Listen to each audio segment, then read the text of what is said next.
Last week ನಾವು ದೇವರ ವಾಕ್ಯದ ಸಂದೇಶವನ್ನು ಕೇಳಿದೆವು. ಅಮಾಲೇಕ್ಯರನ್ನು ಜಯಿಸುವಂತದ್ದು ಅಥವಾ ಅಮಾಲೇಕ್ಯರನ್ನು ಸೋಲಿಸುವ, ಹೌ ಟು ಡಿಫೀಟ್ ಯುವರ್ ಅಮಾಲೇಕೈಟ್ಸ್.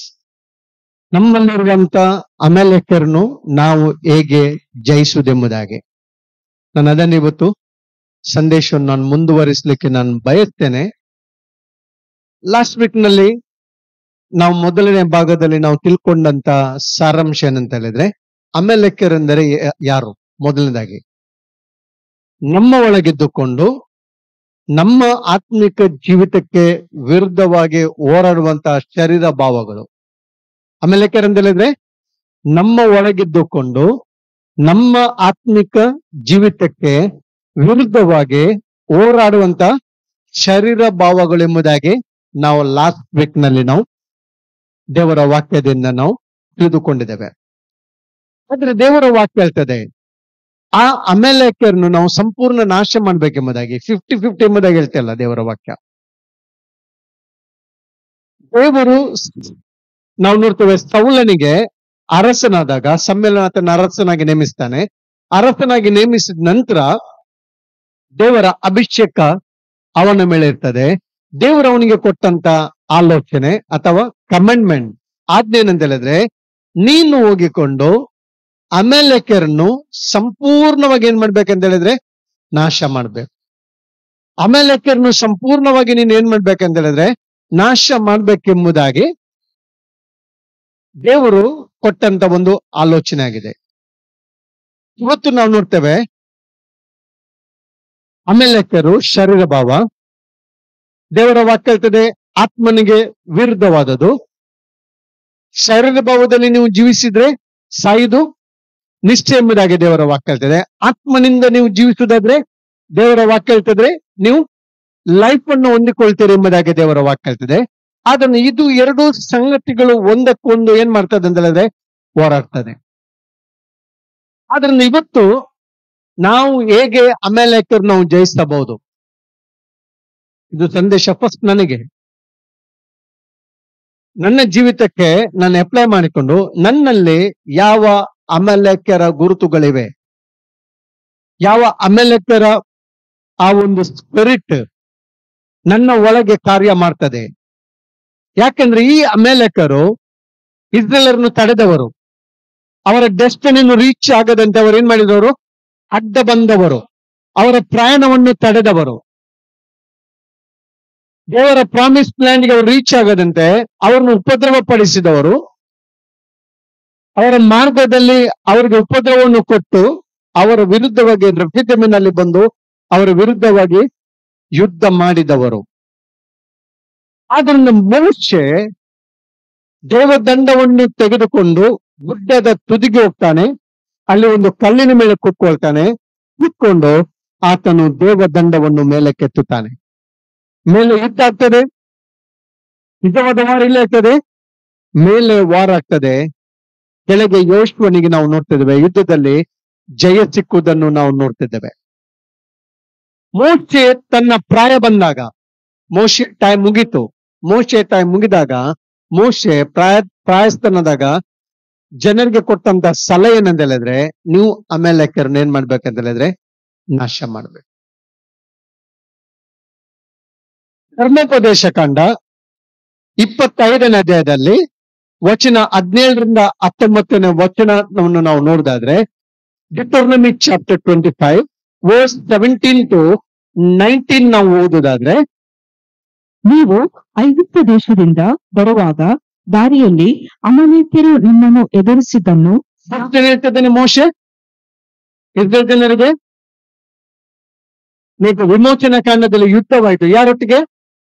ಇಸ್ರೇಲರಿಗೆ ಮತ್ತು ಅಮಾಲೇಕ್ಯರಿಗೆ ಯುದ್ಧವಾಯಿತು. ಮೋಶೆ ದೇವದಂಡ ಹಿಡಿದುಕೊಂಡು ಆತನು ಬೆಟ್ಟಕ್ಕೆ ಹೋದ. ಮೋಶೆ ಹೇಳ್ತಾನೆ, ನಾನೇನ್ ಮಾಡ್ತಿದ್ದೇನೆ, ಬೆಟ್ಟಕ್ಕೆ ಹೋಗ್ತೇನೆ. ಯೋಶು ಹೇಳ್ತಾನೆ, ನೀನು ಕೆಲವ್ರು ನಿಂತ್ಕೊಂಡು ನೀನ್ ಏನ್ ಮಾಡ್ಬೇಕು, ಅವರನ್ನು ನೀನು ಫೇಸ್ ಮಾಡ್ಬೇಕು, ಯುದ್ಧ ಮಾಡ್ಬೇಕು ಎಂಬುದಾಗೆ. ಯುದ್ಧದಲ್ಲಿ ಜಯ ಸಿಕ್ಕಿತ್ತು. ಜಯ ಸಿಕ್ಕಿದ ನಂತರ ಮೋಶೆ ಎರಡು ಸಂಗತಿ ಮಾಡ್ತಾನೆ. ನನ್ನ ಮತ್ತೆ ಎಕ್ಸ್ಪ್ಲೇನ್ ಮಾಡ್ತಾನೆ. ಯಜ್ಞವೇದಿಯನ್ನು ಕಟ್ತಾನೆ. ಯಜ್ಞವೇದಿಯನ್ನು ಕಟ್ಟಿಕೊಂಡು ಅಲ್ಲಿ ಏನ್ ಮಾಡ್ತಾನೆ, ಧ್ವಜವನ್ನು ಹಾರಿಸ್ತಾನೆ. ಅಲ್ಲಿ ಅವನೊಂದು ಹೆಸರಿರ್ತಾನೆ, ಯೆಹೋವ ನಿಸಿ ಎಂಬುದಾಗಿ ಹೆಸರು ಕೊಡ್ತಾನೆ. ಕರ್ತನೆ ನಮ್ಮ ಜಯ ಧ್ವಜವಾಗಿದ್ದಾನೆ ಎಂಬುದಾಗಿ. ಈಗ ಇಲ್ಲಿ ಮೋಶೆ ಕೊಡುವಂತ ಆಲೋಚನೆ ಅಂದ್ರೆ, ನೀವು ಐಗುಪ್ತದಿಂದ ಬರುವಾಗ ದೇವರು ಅವನ ಐಗುಪ್ತದಿಂದ ಕರೆದ. ನೀವು ಐಗುಪ್ತದಲ್ಲಿರುವುದು ದೇವರ ಯೋಜನೆ ಅಲ್ಲ, ದೇವರ ಚಿತ್ತಲ್ಲ. ಐಗುಪ್ತದಲ್ಲಿ ಏನಾಗ್ತಿದ್ರು ಅವರಿಗೆ? ಐಗುಪ್ತದಲ್ಲಿ ಅವರಿಗೆ ವಿಶ್ರಾಂತಿ ಇರ್ಲಿಲ್ಲ, ಸಮಾಧಾನ ಇರ್ಲಿಲ್ಲ. ಐಗುಪ್ತದಲ್ಲಿ ಅವರು ಬಾಂಡೇಜ್ ಇದ್ರು. ಐಗುಪ್ತದಲ್ಲಿ ಅವರು ಸ್ಟ್ರಗಲ್ ಆಗ್ತಿದ್ರು. ಬ್ಲೆಸ್ಸಿಂಗ್ ಇರ್ಲಿಲ್ಲ ಅವರಿಗೆ, ಬಿಡುಗಡೆ ಇರ್ಲಿಲ್ಲ ಅವರಿಗೆ, ದಾಸತ್ವದಲ್ಲಿದ್ರು. ಆದ್ರೆ ದೇವರು ಹೇಳ್ತಾನೆ, ನೀವು ಐಗುಪ್ತದಿಂದ ಬರುವಾಗ ದಾರಿಯಲ್ಲಿ ಯಾರು ನಿಮ್ಮನ್ನು ತಡೆದ್ರು? ಅಮಲೇಕರು ನಿಮ್ಮನ್ನು ಎದುರಿಸಿದನ್ನು ಜ್ಞಾಪಿಸಿಕೊಳ್ಳಿರಿ. ಇವತ್ತು ನಾನು ಹೇಳಕ್ಕೆ ಇಷ್ಟಪಡ್ತೇನೆ, ದೇವರು ಯಾವ ಸಂಗತಿಗಳನ್ನು ಮರೆಯುವುದಿಲ್ಲ. ಅಮಲೇಕರು ನಿಮ್ಗೆ ಮಾಡಿದಂತ ಟಾರ್ಚರ್, ಅಮಲೇಕರು ನಿಮ್ಗೆ ವಿರುದ್ಧವಾಗಿ ಮಾಡಿದಂತ ಎಲ್ಲ ಸಂಗತಿಗಳನ್ನು ದೇವರು ಜ್ಞಾಪಿಸಿಕೊಳ್ತಾನೆ. ದೇವರು ತನ್ನ ಅರ್ಥವನ್ನು ನಿಮ್ಮ ಮೇಲೆ ಚಾಚ್ತಾನೆ. ದೇವರು ಅಮಲೇಕರ ವಿರುದ್ಧವಾಗಿ ನಿಂತ್ಕೊಳ್ತಾನೆ. ದೇವರ ಭುಜಬಲ, ದೇವರ ಪರಾಕ್ರಮನಸ್ತ ನಿನ್ನ ಮೇಲೆ ಇರ್ತದೆ. ಆದ್ದರಿಂದ ದೇವರು ಯಾವತ್ತು ಮರೆಯುವುದಿಲ್ಲ. ಮೋಶೆ ಹೇಳ್ತಾನೆ, ಜ್ಞಾಪಿಸಿಕೊಳ್ಳಿರಿ. ನಂತರ 18ನೇ ವಚನ ಹೇಳ್ತದೆ, ಅವರು ದೇವರಲ್ಲಿ ಸ್ವಲ್ಪವೂ ಭಯಭಕ್ತಿ ಇಲ್ಲದವರಾಗಿ ಈ ಅಮೇಲೆಕರ ವಿರುದ್ಧ ನಾವು ಫೆಲೋಶಿಪ್ ಮಾಡಬಾರ್ದು. ಯಾಕೆ ಈ ಅಮೇಲೊಟ್ಟಿಗೆ ನಮ್ಮ ಸಂಪರ್ಕ ಇರಬಾರ್ದು? ಈ ಜನರೇಷನ್ ಯಾವುದು? ಇಲ್ಲಿ ನಾವು ನೋಡ್ತಿದ್ದೇವೆ, ದೇವರು ಹೇಳ್ತಿದ್ದಾನೆ, ಅವರಿಗೆ ದೇವರಲ್ಲಿ ಸ್ವಲ್ಪವೂ, ಅವರು ಶರೀರ ಭಾವದವರು, ಅಲೆಮಾರಿಗಳು, ದೇವರಿಗೆ ವಿರುದ್ಧವಾಗಿ ನಿಂತವರು, ತಮ್ಮ ಸ್ವಬುದ್ಧಿಯಿಂದ ಸ್ವಬಲದಿಂದ ಜೀವಿಸುವರು. ಆದ್ರಿಂದ ಭಯಭಕ್ತಿ ಇಲ್ಲದವರಾಗಿ ನೀವು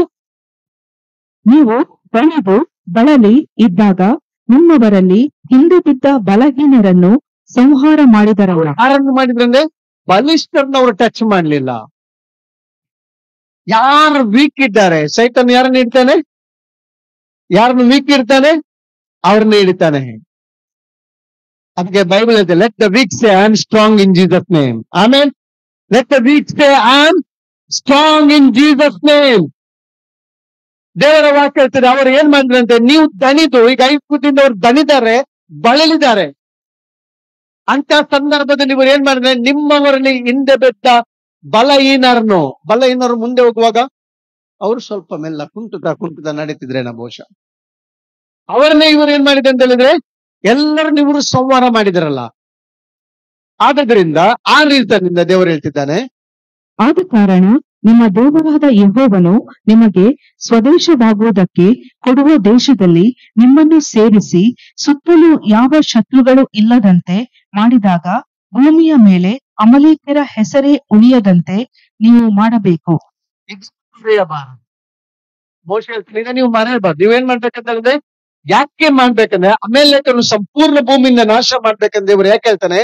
ನಿಮಗೆ ದೇವರು ಕೊಡುವಂತ ದೇಶ. ಇವತ್ತು ದೇವರು ನಮ್ಗೆ ಕೊಟ್ಟಂತ ಒಂದು ಪೊಸಿಷನ್ ಇದೆ, ಸ್ವಾಸ್ಥ್ಯ ಇದೆ ಅಲ್ವಾ? ದೇವರ ಯೋಜನೆ ಇದೆ, ದೇವರ ಪ್ಲಾನ್ ಇದೆ. ನಾನು ನಿನ್ನ ಸ್ಟ್ರಗಲ್ ಆಗುವುದಕ್ಕಾಗಿ, ಕರ್ಸ್ ನಲ್ಲಿ ಇರುವುದಕ್ಕಾಗಿ ದೇವರು ನಮ್ಮನ್ನ ಐಗುಪ್ತದಿಂದ ಹೊರಗೆ ತರಲಿಲ್ಲ. ದೇವರು ನಮ್ಗೆ ವಿಶ್ರಾಂತಿ ಕೊಡುವ ದೇವರಾಗಿದ್ದಾನೆ. ದೇವರು ನಮ್ಗೆ ಸಮಾಧಾನ ಕೊಡುವ ದೇವರಾಗಿದ್ದಾನೆ. ದೇವರು ಒಳ್ಳೆಯ ದೇವರಾಗಿದ್ದಾನೆ. ಆದ್ದರಿಂದ ನಾವು ದೇವರು ಕೂಡ ಸ್ವದೇಶದಲ್ಲಿ ನಿಮ್ಮನ್ನು ಸೇರಿಸುವಾಗ ಸುತ್ತಲೂ ಯಾವ ಶತ್ರುಗಳು ಇಲ್ಲದಂತೆ. ಅಮಲೇಕರು ಇವರ ಶತ್ರುಗಳು. ಅವರಲ್ಲಿ ಯಾವ ಸ್ಪಿರಿಟ್? ಜಲ ಸ್ಪಿರಿಟ್ ಇತ್ತು ಅಮಲೇಕರಲ್ಲಿ. ಮರ್ಡರ್ ಸ್ಪಿರಿಟ್ ಇತ್ತು. ಅಮಲೇಕನ ಸ್ಪಿರಿಟ್ ಅಂದ್ರೆ ಜಲ ಸ್ಪಿರಿಟ್, ಕೊಲ್ಲುವಂತ ಸ್ಪಿರಿಟ್, ನಾಶ ಮಾಡುವಂತ ಸ್ಪಿರಿಟ್, ಡಿಸ್ಟ್ರಾಯ್ ಮಾಡುವಂತ ಸ್ಪಿರಿಟ್. ಅವರಿಗೆ ಇಸ್ರೇಲರು ಬ್ಲೆಸ್ ಆಗುವುದು ಇಷ್ಟ ಇಲ್ಲ, ಇಸ್ರೇಲರು ಪ್ರಯಾಣ ಮಾಡೋದು ಇಷ್ಟ ಇಲ್ಲ.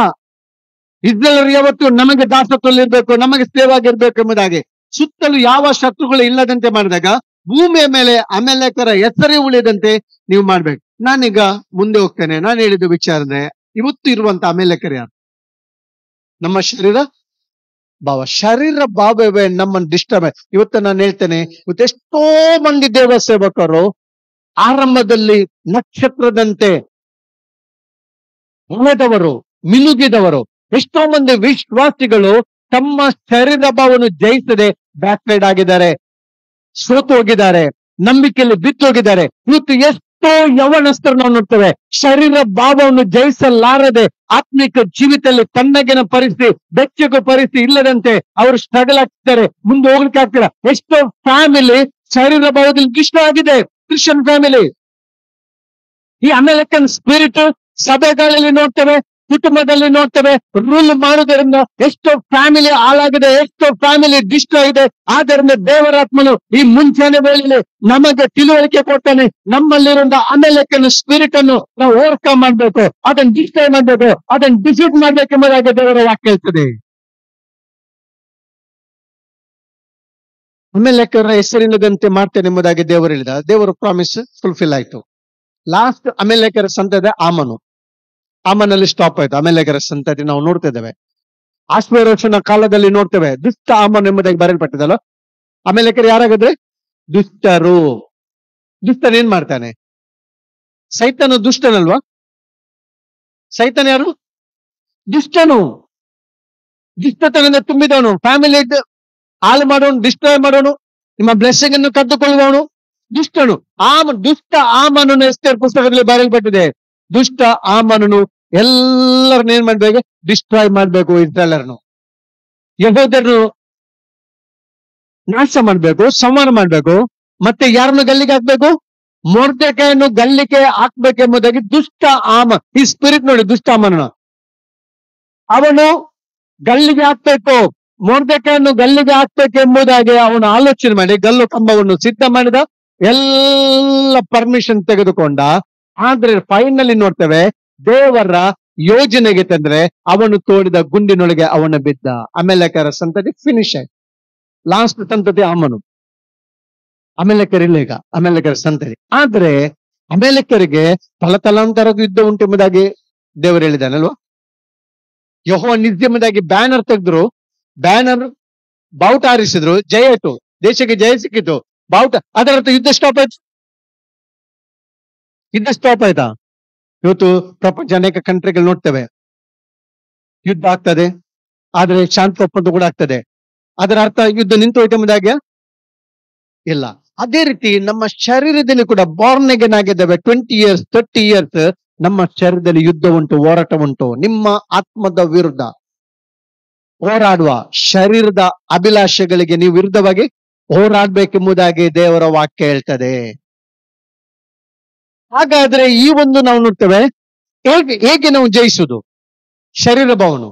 ಫಸ್ಟ್ ಸಾಮುವೇಲ್ ಚಾಪ್ಟರ್ 15 ನಲ್ಲಿ ನಾವು ನೋಡ್ತಿದ್ದೇವೆ, verse 1 to 1. First Samuel chapter 15. ಸಮುವೇಲನು ಸೌಲನಿಗೆ, ಯೆಹೋವನು ನಿನ್ನನ್ನು ತನ್ನ ಪ್ರಜೆಗಳಾದ ಇಸ್ರಾಯೇಲರ ಮೇಲೆ ಅರಸನನ್ನಾಗಿ ಅಭಿಷೇಕಿಸುವುದಕ್ಕೋಸ್ಕರ ನನ್ನನ್ನೇ ಕಳುಹಿಸಿದನಲ್ಲ. ಫಸ್ಟ್ ವೇಟ್ ಮಾಡಿ. ಏನ್ ಹೇಳ್ತದೆ? ನಾವು ಒಂದು ಸ್ಕ್ರಿಪ್ಚರ್ ನ ಓದುವಾಗ ನಾವು ಏನ್ ಮಾಡ್ಬೇಕಂದ್ರೆ ವೇಟ್ ಮಾಡಿ ಅದನ್ನು ಮೆಡಿಟೇಟ್ ಮಾಡ್ಬೇಕು. ಏನು ಈ ವಾಕ್ಯ ನನಗೆ ಸಂದೇಶ ಕೊಡ್ತದೆ? ಇಲ್ಲಿ ದೇವರ ವಾಕ್ಯ ಸಮುವೇಲನು ಸೌಲನಿಗೆ, ಯೆಹೋವನು ನಿನ್ನನ್ನು ತನ್ನ ಪ್ರಜೆಗಳಾದ ಇಸ್ರಾಯೇಲರ ಮೇಲೆ ಏನಾಗಿ ಮಾಡಿದ್ದಾನೆ? ಅರಸನಿಗೆ ಅಭಿಷೇಕ ಮಾಡಿದ್ದಾನೆ. Anointing. Why anointing? Purpose of the anointing to destroy the yokes of the enemy. ನಮ್ಮ ಶರೀರವನ್ನು ಜಯಿಸಲಿಕ್ಕೆ ದೇವರಿಗೆ ಅಭಿಷೇಕ ಕೊಟ್ಟಿದ್ದಾನೆ. ಹೇಳಿಲ್ಲರೆ ಅನಾಯಿಂಟಿಂಗ್, ಅನಾಯಿಂಟಿಂಗ್, ಅನಾಯಿಂಟಿಂಗ್. ಅಭಿಷೇಕವು ನೊಗವನ್ನು ಏನ್ ಮಾಡ್ತದೆ? ಮುರಿದಾಗ್ತದೆ. ಅಭಿಷೇಕ, ಅರಸನಾಗಿ ಅಭಿಷೇಕ ಮಾಡಿದ ನಂತರ ಸಮ್ಮೇಳನಿಗೆ ಹೇಳ್ತಿದ್ದಾನೆ, ನನ್ನನ್ನು ಕಲಿಸಿದ್ದಾನೆ, ಆತನು ಈಗ ಹೇಳುವುದನ್ನು ಕೇಳು. ಈಗ ದೇವರೇನು ಹೇಳ್ತಿದ್ದಾನೆ? ನೀನು ಕೇಳು ಎಂಬುದಾಗಿ ಓದಿ. ಸೇನಾಧೀಶ್ವರನಾದ ಯೆಹೋವನು ನಿನಗೆ, ಇಸ್ರಾಯೇಲರು ಐಗುಪ್ತದಿಂದ ಬರುತ್ತಿರುವಾಗ ಬರುತ್ತಿರುವಾಗ ದಾರಿಯಲ್ಲಿ ಅಮಾಲೇಕ್ಯರು ಅವರಿಗೆ ಬರಬಹುದಾಗಿ ನಿಂತು ತೊಂದರೆ ಪಡಿಸಿದ್ದರಿಂದ ನಾನು ಅವರಿಗೆ ಮೈ ತೀರಿಸುವೆನು. ಎಸ್. ಈಗ ನೀನು ಹೋಗಿ ಅವರನ್ನು ಸೋಲಿಸಿ ಅವರಿಗೆ ಇರುವುದನ್ನೆಲ್ಲ ಸಂಪೂರ್ಣವಾಗಿ ಅಲ್ಲ, ದೇವರ ವಾಕ್ಯ ಹೇಳ್ತಾನೆ, destroy everything that belongs to them. Destroy 50%, 75%, 99%. ಏನ್ ಹೇಳ್ತದೆ ದೇವರು? Destroy 100% that belongs to them. Do not spare them. ದೇವರು ಹೇಳ್ತಿದ್ದಾನೆ, ನೀನು ಎಲ್ಲವನ್ನು ಡಿಸ್ಟ್ರಾಯ್ ಮಾಡ್ಬೇಕು. ಎಲ್ಲವನ್ನು ಏನ್ ಮಾಡ್ಬೇಕಂದ್ರೆ ಡಿಸ್ಟ್ರಾಯ್ ಮಾಡ್ಬೇಕು. ಇವಾಗ ಸಮ್ಮೇಳನ ನಾವು ನೋಡ್ತೇವೆ, ದೊಡ್ಡ ಬೀಳುವಿಕೆಗೆ ಕಾರಣ ಆಯ್ತು. ಸಮ್ಮೇಳನ ಹೇಗೆ ಬಿದ್ದ? ಅವನು ಎಷ್ಟು ದೊಡ್ಡ ಪೊಸಿಷನ್ ಕಳೆದುಕೊಂಡ ಗೊತ್ತಾ? ಎಷ್ಟು ದೊಡ್ಡ ಬ್ಲೆಸ್ಸಿಂಗ್ಸ್ ಅನ್ನು ಲಾಸ್ ಮಾಡಿದ. ಸಮ್ಮೇಳನ ಬೀಳುವಿಕೆಗೆ ಕಾರಣ ಸೌಲನ. ರಿಸಲ್ಟ್ ನೋಡಿ, ಫಲಿತಾಂಶ ಏನು? ಸೌಲನ ಬೀಳುವಿಕೆಗೆ ಕಾರಣ ಏನಂತ ಹೇಳಿದ್ರೆ 9ನೇ ವಚನ ಹೇಳ್ತದೆ, ವರ್ಸ್ 9. ಸೌಲನು ಇಸ್ರಾಯೇಲರು ಆಗಾಗನನ್ನು, ಮೇಲ್ತರದ ಕುರಿದನಗಳನ್ನು, ಕುರಿಮರಿಗಳನ್ನು, ಕೊಬ್ಬಿದ ಪಶುಗಳನ್ನು, ಶ್ರೇಷ್ಠವಾದ ಎಲ್ಲಾ ಪದಾರ್ಥಗಳನ್ನು ನಾಶ ಮಾಡ ಮನಸ್ಸಿಲ್ಲದೆ ಉಳಿಸಿ ಪ್ರಯೋಜನವಿಲ್ಲದವರನ್ನು, ಏನಂತೆ? ಪ್ರಯೋಜನ ಇಲ್ಲದವನ್ನು ನಾಶ ಮಾಡಿಬಿಟ್ಟ. ಮೇನ್ ಯಾರನ್ನು ಉಳಿಸಿಬಿಟ್ಟ? ಅದರ ಕಿಂಗ್ ಹೆಡ್ ಕ್ವಾರ್ಟರ್ಸ್ ಅನ್ನು ಬಿಡ್ಲಿಲ್ಲ. ಮೇನ್ ಅರಸನನ್ನು ನಾವು ನೋಡ್ತೇವೆ, ಏನೆಲ್ಲ ಉಂಟು, ಡೇಂಜರ್ ಝೋನ್ ಎಲ್ಲ ಏನುಂಟು ಅದನ್ನು ಡಿಸ್ಟ್ರಾಯ್ ಮಾಡಲಿಲ್ಲ. ಬಿಡಿ ಇದಲ್ಲ, ಅದನ್ನೆಲ್ಲ ಏನ್ ಮಾಡಿದ? ಡಿಸ್ಟ್ರಾಯ್ ಮಾಡಿದ. ಮೇನ್ ಕ್ವಾರ್ಟರ್ಸ್ ಅವನು ಏನ್ ಮಾಡಲಿಲ್ಲ, ಮೇನ್ ಅವರ ಕಿಂಗ್ ಅನ್ನು ಏನ್ ಮಾಡಲಿಲ್ಲ, ಹಾಗೇನೆ ಬಿಟ್ಟು ಬಿಟ್ಟ. ಇದು ಡೇಂಜರ್. ದೇವರವನಿಗೆ ಕೊಟ್ಟಂತ ಕಮೆಂಟ್ಮೆಂಟ್ ಏನು? ಇವತ್ತು ನಮ್ಮ ಬಾಡಿಲ್ದ ನಾವು ಚಿಕ್ಕವನ್ನು ಓಕೆ ಓವರ್ಕಮ್ ಮಾಡ್ತೇವೆ. ಕೋಪ, ಆಗಾಗ ಉರಿಗೊಳ್ಳುದು, ಬಿಪರೈಸ್ ಆಗೋದು, ಹೊಟ್ಟೆ ಕೆಚ್ಚು, ಹೊಟ್ಟೆ ಉರಿ, ಅನೇಕ ಶರೀರ ಬೋಧನೆ, ಬೇಡವಾದ ಮಾತು, ಕುಚ್ಚೋದ ಮಾತು, ಅಹಂಕಾರದ ಮಾತು, ದರ್ಪ, ಅಹಂಕಾರ, ಇದು ಡಿಸ್ಟ್ರಾಯ್ ಆಗಿದೆ. ಮೇನ್ ಸ್ಪಿರಿಟ್ ಇವನ್ನೆಲ್ಲವನ್ನು ಡಿಸ್ಟರ್ಬ್, ಯಾವುದಕ್ಕೆ ಪ್ರಯೋಜನವಿಲ್ಲದಂತ ಎಲ್ಲ ಸಂಗತಿಗಳನ್ನು. ಆದ್ರೆ ದೇವರ ವಾಕ್ಯ ಯಾವುದೆಲ್ಲ ಸ್ಟ್ರಾಂಗ್ ಹೋಲ್ಡ್ಸ್ ಇದೆ ಅಲ್ಲಿ, ಅದನ್ನು ಅವನು ಏನ್ ಮಾಡಲಿಲ್ಲ, ಡಿಸ್ಟ್ರಾಯ್ ಮಾಡಲಿಲ್ಲ. ಆದ್ದರಿಂದ ನೋಡ್ತೇವೆ, ಸೌಲನ್ ಏನಾಯ್ತದೆ, ಅವನು ಬಿದ್ದು ಹೋದ. ದೇವರಿಗೆ ಅವನನ್ನು ಅರಸನಾಗಿ ಮಾಡಿದಕ್ಕೆ ದೇವರೇನು ಮಾಡಿದ? ಪಶ್ಚಾತ್ತಾಪ ಪಟ್ಟರು ಎಂಬುದಾಗಿ ದೇವರ ವಾಕ್ಯ ಹೇಳ್ತದೆ. ಫಸ್ಟ್ ನಾವು ನೋಡ್ತೇವೆ, ಅವನು ಸಿಂಹಾಸನವನ್ನು ಕಳೆದುಕೊಂಡ.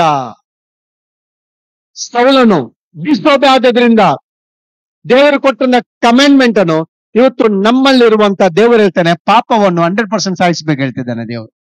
ಅದಕ್ಕೆ ನೀನು ಪ್ರೈಸ್ ಪೇ ಮಾಡ್ಬೇಕು, ತ್ಯಾಗ ಮಾಡ್ಬೇಕು. ಅದನ್ನು ಉಳಿಸ್ಲಿಕ್ಕೆ ಆಗುದಿಲ್ಲ. ಅಯ್ಯೋ ಇದು ಈ ರಿಲೇಶನ್ಶಿಪ್ ನಂಗೆ ಬೇಕು, ಯಾಕಂದ್ರೆ ನಂಗೆ ಇನ್ಕಮ್ ಬರ್ತದೆ, ಈ ರಿಲೇಶನ್ಶಿಪ್ ನನಗೆ ಬೇಕು. ದೇವರು ಹೇಳ್ತಾನೆ, ಪಾಪಕ್ಕೆ ಒಂದು ವೇಳೆ ಕಾರಣ ಆಗುದಾದ್ರೆ ಅದನ್ನು ಡಿಸ್ಟ್ರಾಯ್ ಮಾಡು. ನಾನು ಬೇರೆ ರೀತಿಯಲ್ಲಿ ಹೇಳ್ತೇನೆ, ಅರ್ಥ ಮಾಡಿಕೊಳ್ಳಿ. ಒಂದು ವೇಳೆ ದೇವರು ಹೇಳ್ತಿದ್ದಾನೆ ನಿನ್ನ ಲೈಫ್ ನಲ್ಲಿ, ಇದನ್ನು ಡಿಸ್ಟ್ರಾಯ್ ಮಾಡು, ಇದನ್ನು ಬಿಡು, ಇದನ್ನು ಬಿಡು, ಈ ರಿಲೇಶನ್ಶಿಪ್ ಬ್ರೇಕ್ ಆಗ್ಬೇಕು, ಈ ಫೆಲೋಶಿಪ್ ಬ್ರೇಕ್ ಆಗ್ಬೇಕು, ಈ ಸಂಘಟನೆ ಬಿಡ್ಬೇಕು, ಈ ಸ್ಥಳವನ್ನು ನೀನ್ ಬಿಡ್ಬೇಕು, ಅಲ್ಲಿ ನೀನು ಇರೋದು ಸೂಕ್ತವಲ್ಲ. ಇದನ್ನು ಡಿಸ್ಟ್ರಾಯ್ ಮಾಡ್ಲಿಕ್ಕೆ ದೇವರು ಹೇಳುವಾಗ ಸೌಲನು ಒಪ್ಪಲಿಲ್ಲ ದೇವರ ಮಾತಿಗೆ. ಆದ್ರಿಂದ ಅವನ ಬೀಳ್ಬೇಕೆ. ಅವನು ಬಹಳಷ್ಟು ನೋಡ್ತೇವೆ, ಬಹಳಷ್ಟು ಶಿಕ್ಷೆಯನ್ನು ಅನುಭವಿಸಿದ. ನಂಬರ್ 1 ನೋಡ್ತೇವೆ, ಸಿಂಹಾಸನದಿಂದ ಕೆಳಗಿಳಿದನವನು, ಪೊಸಿಷನ್ ಇಂದ ದೇವರು ಕೆಳಗಿಳಿಸಿದವನನು. ಇವತ್ತು ನಾನು ಹೇಳ್ತೇನೆ, ನೀವು ನಿಮ್ಮ ಶರೀರದಲ್ಲಿರುವಂತ ಅಮೆಲೆಕನ್ ಸ್ಪಿರಿಟ್ ಡಿಸ್ಟ್ರಾಯ್ ಮಾಡಿದ್ರೆ ದೇವರು ನಿಮ್ಮನ್ನು ಪೊಸಿಷನ್ಗೆ ತರ್ತಾನೆ, ದೇವರು ನಿಮ್ಮನ್ನು ಉನ್ನತ ಸ್ಥಾನಕ್ಕೆ ತರ್ತಾನೆ, ದೇವರು ನಿಮ್ಮನ್ನು ಬ್ಲೆಸ್ ಮಾಡ್ತಾನೆ ಸಂಪೂರ್ಣವಾಗಿ. ಅದಕ್ಕೆ ನೀನು ಪ್ರೈಸ್ ಪೇ ಮಾಡ್ಬೇಕಾಗ್ತದೆ, ತ್ಯಾಗ ಮಾಡ್ಬೇಕಾಗ್ತದೆ. 100% ನೀನೇನ್ ಮಾಡ್ಬೇಕಾದ್ರೆ ದೇವರು ಹೇಳಿದಾಗೆ ಆ ಸ್ಪಿರಿಟ್ ಅನ್ನು ಡಿಸ್ಟ್ರಾಯ್ ಮಾಡ್ಬೇಕಾಗ್ತದೆ. ಯಾಕಂದ್ರೆ ಅದು ನಿನ್ನ ಆತ್ಮಕ್ಕೆ ವಿರುದ್ಧವಾಗಿ, ನಿನ್ನ ಪ್ರೋಗ್ರೆಸ್ ಆಗದಂತೆ, ನೀನು ಬ್ಲೆಸ್ ಆಗದಂತೆ, ನಿನ್ನ ಡೆಸ್ಟಿನಿ ರೀಚ್ ಆಗದಂತೆ, ನಿನ್ನ ಆಶೆ ನಿನ್ನ ಕುಟುಂಬಕ್ಕೆ ವಿರುದ್ಧವಾಗಿ ಕಾರ್ಯ ಮಾಡ್ತದೆ. ಅದನ್ನ 100% ಸೋಲಿಸ್ಬೇಕು. ಆದ್ರೆ ನೋಡ್ತೇವೆ, ಸೌಲನ ಸಂತತಿಯಲ್ಲಿ ಯಾರು ಕೂಡ ನೆಕ್ಸ್ಟ್ ಸಿಂಹಾಸನ ಮೇಲೆ ಹತ್ತಲಿಲ್ಲ. ಯಾರಿಗೂ ಕೂಡ ಸೌಲನ ನೋಡ್ತೇವೆ, ವಂಶ ಪಾರಂಪರ್ಯ ಯಾರು ಕೂಡ ಪೊಸಿಷನ್ಗೆ ಬಂದವರು ಇರಲಿಲ್ಲ. ಆಮನ ಸಂತತಿ ಇಷ್ಟ ಆಯ್ತು, ಆಮನ ಲಾಸ್ಟ್ ಅಮೆಲೆಕರ ಸಂತತಿಯಲ್ಲಿ. ಆದ್ರೆ ಸೌಲನ ಜನರೇಷನ್ ನಾವು ನೋಡಿದಾದ್ರೆ ಸಿಂಹಾಸನದಲ್ಲಿ ಯಾರು ಕೂಡ ಕೂತ್ಕೊಳ್ಳುವಂತ ಭಾಗ್ಯ ಸಿಗ್ಲಿಲ್ಲ. ಬಿಕಾಸ್ ಆಫ್ ಸೌಲನ ನಿಮಿತ್ತವಾಗಿ ಎಷ್ಟೋ ಜನ ಸಂತತಿಯಿಂದ ಅವನ ಮಗ, ಅವನ ಮೊಮ್ಮಕ್ಕಳು ಎಲ್ಲರೂ ಅವರು ಸಿಂಹಾಸನ ಕೂತ್ಕೊಳ್ಬೇಕಿತ್ತು, ಅವರಿಗೆ ಗೌರವ ಇತ್ತು, ಮಾನ ಇತ್ತು, ಪ್ರತಾಪ, ಮ್ಯಾಜೆಸ್ಟಿ ಎಲ್ಲಿತ್ತು, ಅದೆಲ್ಲವನ್ನು ನಾವು ನೋಡ್ತಿದ್ದೇವೆ. ಅವ್ರು ಏನ್ ಮಾಡಿದ್ರಂದ್ರೆ ಕಳ್ಕೊಂಡ್ರು. 9ನೇ ವಚನದಲ್ಲಿ ನಾವು ನೋಡ್ತಿದ್ದೇವೆ. ಆದ್ರೆ ಈಗ ನಾವು ಅದನ್ನು ಹೇಗೆ ಓವರ್ಕಮ್ ಮಾಡುದು ಅಂತ ಹೇಳಿದ್ರೆ, ದೇವರ ವಾಕ್ಯ ಹೇಳ್ತದೆ, ಮೋಶೆ ಏನ್ ಮಾಡಿದ ಅಂತ ಹೇಳಿದ್ರೆ, ದೇವ ದಂಡವನ್ನು ತೆಗೆದುಕೊಂಡು ಗುಡ್ಡದ ತುದಿಗೆ ಹೋದ ನಿಮ್ಮದಾಗಿ ದೇವರ ವಾಕ್ಯ ಹೇಳ್ತದೆ. ಕೈಯಲ್ಲಿ ಮೋಶೆ ಏನಿತ್ತು ಹೋಗುವಾಗ, ಬೆಟ್ಟದ ಮೇಲೆ ಹೋಗುವಾಗ? ಮೋಶೆ ಕೈಯಲ್ಲಿ ಬರೆಗೈಯಲ್ಲಿ ಹೋಗ್ಲಿಲ್ಲ, ಯುದ್ಧ ಮಾಡಿದಗೋಸ್ಕರ ದೇವರ ವಾಕ್ಯ ಹೇಳ್ತದೆ. ಮೋಶೆಯು ದೇವ ದಂಡವನ್ನು ತನ್ನ ಕೈಯಲ್ಲಿ, ಓದ್ಬೋದಾ? Exodus chapter 7 verse 9. ಎಕ್ಸೋಡಸ್ ವಿಮೋಚನ ಕಂಡ 17:9.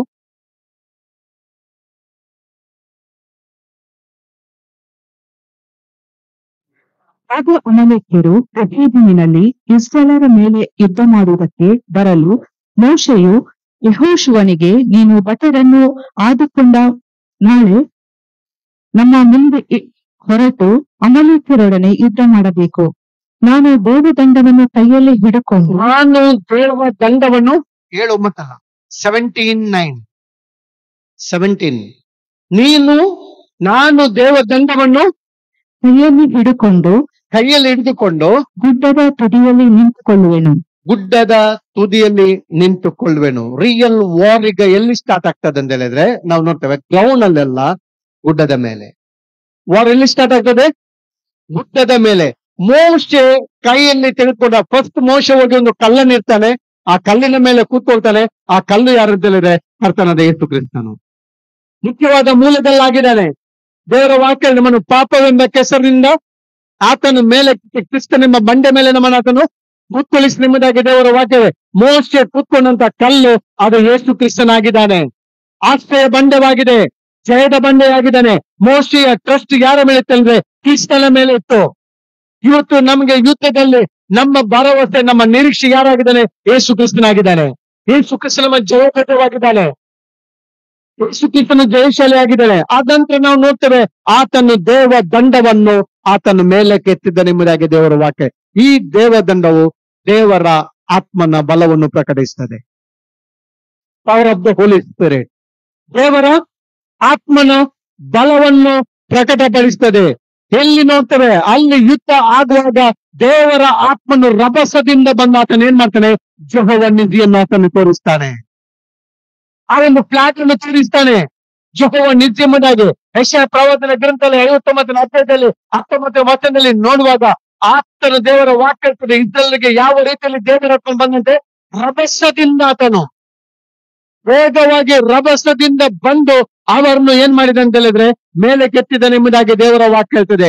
ಆದ್ದರಿಂದ ಮೋಶೆಯ ಕೈಯಲ್ಲಿದ್ದಂತ ಯುದ್ಧದ ಮುಖ್ಯವಾದಂತ ದಂಡ ಯಾವುದಂತ ಹೇಳಿದ್ರೆ ಅದು ದೇವರಾತ್ಮನ ಪವರ್. ಬಲದಿಂದಲ್ಲ, ಪರಾಕ್ರಮದಿಂದಲ್ಲ, ನನ್ನ ಆತ್ಮದಿಂದಲೇ ಎಂಬುದಾಗಿ ಜಕರ್ಯ ಪ್ರವಾದನೆ 4 ಹೇಳ್ತದೆ. ಒಂದು ವೇಳೆ ಇವತ್ತು ನಾವು ಮಾಡುವಂತ ಯುದ್ಧ ಆತ್ಮದಿಂದ ಯುದ್ಧ ಮಾಡುವಂಥದ್ದು. ಅದಕ್ಕೋಸ್ಕರ walking in the spirit, walking in the spirit. ನಿಮ್ಮ ಮನೆಯಲ್ಲಿ ಹಸ್ಬೆಂಡ್ ವೈಫ್ ಇರ್ಬೋದು, ಮಕ್ಕಳ ಮಧ್ಯದಲ್ಲಿ ಇರ್ಬೋದು, ಸಭೆಯಲ್ಲಿ ಇರ್ಬೋದು, ಯಾವುದೇ ರೀತಿಯ ಚಾಲೆಂಜ್ ನಾವು ಫೇಸ್ ಮಾಡುವಾಗ ನಾವು ಯುದ್ಧ ಮಾಡುವುದೇನೆಂದ್ರೆ ದೇವ ದಂಡವನ್ನು ದೇವರು ನಮಗೆ ಕೊಟ್ಟಿದ್ದಾನೆ. ದೇವರ ಆತ್ಮ ನಮಗೆ ಸಹಾಯಕನಾಗಿ ಕೊಟ್ಟಿದ್ದಾನೆ. ಆದ್ರಿಂದ ಯಾವ ಯುದ್ಧವನ್ನು ನಾನು ನನ್ನ ಫ್ಲೆಶ್ ನಲ್ಲಿ ಜಯಿಸಲಿಕ್ಕೆ ಆಗುದಿಲ್ಲ. ಫ್ಲೆಶ್ ನಲ್ಲಿ ನಾನು ಮಾತಾಡುವಾಗ ಏನಾಗ್ತದೆ? ಮಾತಿನಿಂದ ಮಾತು ಬರ್ತದೆ, ಫ್ಯಾಮಿಲಿ ಡಿಸ್ಟ್ರಾಯ್ ಆಗ್ತದೆ, ಜಗಳ ಆಗ್ತದೆ, ಎಲ್ಲಿಗೆ ಕನೆಕ್ಟ್ ಆಗ್ತದೆ, ಸಭೆಯಲ್ಲಿ ಜಗಳ, ಶರೀರ ಭಾವ. ಈ ಅಮೇಲಕರ್ ನಾನು ಸೋಲಿಸದಿದ್ರೆ ನನಗೆ ಜಯಶಾಲಾಗಿ ನನ್ನ ಡೆಸ್ಟಿನಿ ರೀಚ್ ಆಗ್ಲಿಕ್ಕೆ ಆಗುದಿಲ್ಲ, ದೇವರ ಉದ್ದೇಶನ ಸಫಲತೆ ಆಗುದಿಲ್ಲ. ಇದು ನನ್ನ ಶರೀರ ಏನಾಗ್ತದೆ ಅಂತ ಹೇಳಿದ್ರೆ ನನ್ನನ್ನು ತಡೀತದೆ. ನನ್ನಲ್ಲಿರುವಂತ ಕೋಪ, ನನ್ನಲ್ಲಿರುವಂತ ಗರ್ವ, ನನ್ನಲ್ಲಿರುವಂತ ಎಲ್ಲ ಶರೀರ ಭಾವದ ಸ್ವಭಾವಗಳು ನನ್ನನ್ನು ತಡೀತದೆ. ಆದ್ರಿಂದ ನಾವು ರೋಮಪುರದ ಪತ್ರಿಕೆಯಲ್ಲಿ ಪೌಲನು ಬಹಳ 7ನೇ ಅಧ್ಯಾಯದಲ್ಲಿ ಆತನು ತನ್ನ ಶರೀರದ ದುರವಸ್ಥೆ ಬಗ್ಗೆ ಮಾತಾಡಿದ. ಲಾಸ್ಟ್ ವೀಕ್ ನಾನು ಹೇಳಿದಲ್ಲ, ತನ್ನ ಶರೀರ ಸ್ವಭಾವದಲ್ಲಿ ಎಷ್ಟು ರೀತಿಯಲ್ಲಿ ಅವನು ಸ್ಟ್ರಗಲ್ ಆಗ್ತಿದ್ನಲ್ಲ, ಯಾವ ರೀತಿಯಲ್ಲಿ ನಾನು ಹೇಳಿದೆ ಶರೀರ ಮತ್ತು ಆತ್ಮದ ಒಂದು ಲಾಸ್ಟ್ ಟೈಮ್ ನನ್ನದು ಘಟನೆ ನಾನು ಹೇಳಿದೆ. ಒಂದು ಸತ್ತ ಶರೀರವನ್ನು ನಿಜವಾದ ಶರೀರಕ್ಕೆ, ಜೀವಂತ ಶರೀರಕ್ಕೆ ಕಟ್ಟುವಾಗ ಪರಿಸ್ಥಿತಿ ಹೇಗಿದೆ. ಅದೇ ರೀತಿ ಶರೀರ ಸ್ವಭಾವ ರೋಮಪುರ 8:6 ನೀವು 12ನೇ ವಚನ ಓದುದಾದ್ರೆ, ರೋಮನ್ಸ್ ಚಾಪ್ಟರ್ 8 ಶರೀರ ಭಾವದವುಗಳ ಮೇಲೆ ಮನಸ್ಸಿಡುವುದು ಮರಣ. ಶರೀರ ಭಾವದವುಗಳ ಮೇಲೆ ಮನಸ್ಸಿಡುದು ಗೊತ್ತೀರಾ? ಕೇಳ್ತಿರಲಿ. ಶರೀರ ಭಾವದ ಮೇಲೆ the mind of sinful man is but ಎಂಬುದಾಗಿ ದೇವರ ವಾಕ್ಯ ಆಗ್ತದೆ. But the mind control by the spirit is life and peace. ದೇವರ ವಾಕ್ಯ ಹೇಳ್ತದೆ ಶರೀರ ಭಾವದ ಮೇಲೆ ಮನಸ್ಸಿಡಿದು ಮರಣ, ಪವಿತ್ರಾತ್ಮನ ಮೇಲೆ ಮನಸ್ಸಿಡಿದು ಜೀವವು ಮನಃಶಾಂತಿಯಾಗಿದೆ. ಹಾಗಾದ್ರೆ ವಾರನ್ನು ಹೇಗೆ ವಿನ್ ಮಾಡುದು? ನಮ್ಮ ಶರೀರವನ್ನು ನಾವು ಗೆಲ್ಲುವುದು ಹೇಗೆಂದಲಿದ್ರೆ ಆತ್ಮನ ಮೂಲಕ, ಪವಿತ್ರಾತ್ಮನ ಶಕ್ತಿಯ ಮೂಲಕ. ಒಂದು ವೇಳೆ ನೀನು ಪವಿತ್ರಾತ್ಮನಿಂದ ನೀನು ನಡೆಸಲ್ಪಡುವುದಾದ್ರೆ ಯಾವ ಶಕ್ತಿ ಕೂಡ ನಿನ್ನನ್ನು ಸೋಲಿಸಲು ಸಾಧ್ಯವಿಲ್ಲ. ಯಾವ ದುಷ್ಟ ಶಕ್ತಿ ನಿನ್ನ ವಿರುದ್ಧವಾಗಿ ಜಯಿಸಲು ಸಾಧ್ಯವಿಲ್ಲ. ಈ ಲೋಕದ ಮಾತಮಂತ್ರದ ಶಕ್ತಿ ಇರ್ಬೋದು, ಅಂಧಕಾರದ ಶಕ್ತಿ ಇರ್ಬೋದು, ಯಾವುದೇ ಈವಿಲ್ ಸ್ಪಿರಿಟ್ ಇರ್ಬೋದು. ನೀನು ಆತ್ಮನಿಂದ ನೀನು ದಂಡವನ್ನು, ದೇವರ ಪ್ರಭಾವವನ್ನು ಕೈಯಲ್ಲಿ ಎತ್ತಿಕೊಳ್ಳುವಾಗ, ಜಯ ಧ್ವಜವನ್ನು, ಯೆಹೋವನ ನಿಧಿಯ ಕೊಟ್ಟಂತ ಜಯ ಧ್ವಜನು ನಿನ್ನ ಕೈಯಲ್ಲಿ ಫ್ಲಾಗ್ ಇರುವುದಾದ್ರೆ ಯಾವ ಮಾತಮಂತ್ರದ ಶಕ್ತಿ ನಿನ್ನನ್ನು ಎದುರಿಸಲು ಸಾಧ್ಯವಿಲ್ಲ. ಒಂದು ವೇಳೆ ನೀನು ಕೂಡ ಶರೀರದಲ್ಲೇ ಮಾತಾಡೋದಾದ್ರೆ, ನಿನ್ನ ಸ್ವಭಾವದಿಂದ ಮಾತಾಡಿದ್ರೆ, ನಿನ್ನ ಫ್ಲೆಶ್ ನಿಂದ ಮಾತಾಡಿದ್ರೆ ಲೈಫ್ ಏನಾಗ್ತದೆ? ಡಿಸ್ಟರ್ಬ್ ಆಗ್ತದೆ, ಫ್ಯಾಮಿಲಿ ಡಿಸ್ಟರ್ಬ್ ಆಗ್ತದೆ, ಸಭೆ ಡಿಸ್ಟರ್ಬ್ ಆಗ್ತದೆ. ಅದಕ್ಕೆ ದೇವರ ವಾಕ್ಯ ಹೇಳ್ತದೆ, ದೇವರ ಆತ್ಮನು ನಮ್ಗೆ ಇದ್ದಾನೆ ಸಹಾಯಕನಾಗಿಕೊಂಡು.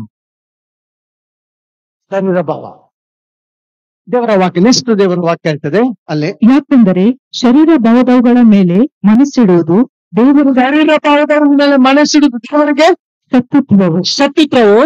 ಅಂತ ಮನಸ್ಸು ದೇವರ ನಿಯಮಕ್ಕೆ ಒಳಪಡುವುದೂ ಇಲ್ಲ, ಒಳಪಡುವುದಕ್ಕಾಗುವುದೂ ಇಲ್ಲ. ಶರೀರ ಭಾವದೀನರು ದೇವರಿಗೆ ಮೆಚ್ಚುಗೆಯಾಗಿರಲಾರರು. ನೀವಾದರೂ ನಿಮ್ಮಲ್ಲಿ ದೇವರ ಆತ್ಮನ ವಾಸವಾಗಿರುವುದಾದರೆ ಶರೀರ ಭಾವದೀನರಲ್ಲ.